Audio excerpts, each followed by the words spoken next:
Barley தோசைங்கிறது எனக்கு ரொம்ப புதுசு. சின்ன வயசுல 2 நாள் உட முடியலன்னு படுத்தேனா, வீட்ல பார்லி கஞ்சி குடியேன் அப்படின்னு சொன்னாங்கன்னா விடுவேன் ஜூட்டு ஸ்கூலுக்கு. அவ்ளோ பயம் காட்டுன இந்த பார்லி இன்னைக்கு தோசையா சாப்பிடும்போது என்ன ருசி தெரியுமா?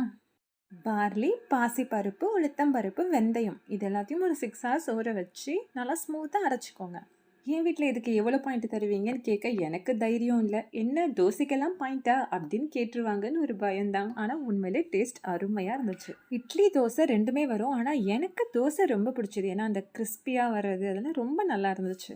அதுலயும் நம்ம தலைவர் பார்லிய பத்தி நான் ஒரு 3 விஷயம் சொல்லியே ஆகணும். நம்ம தலைவர் ஓவர் டைம் வேலை செஞ்சு பொழிச்சிட்டாருன்னு வச்சுக்கோங்க. நமக்கு தான் டபுள் பெனிஃபிட். 2வது நம்ம எவ்ளோ சுத்துனாலும் தலைவர் நம்ம பேச்ச கேட்டு சுத்தி வருவாரு. 3வது உங்க வீட்ல யாராவது சுகர் பேஷண்ட் இருந்தாங்கன்னா, அவங்கள நீங்க பாத்துக்க வேண்டாம். நம்ம தலைவர் பார்லிய தோசையா சுட்டு குடுத்தீங்கன்னா, அவரே பாத்துப்பாரு. என்னோட கிச்சன்ல நம்ம தலைவருக்கு நான் ஒரு இடமே குடுத்து வச்சிருக்கேன். அப்போ உங்களோட கிச்சன்ல?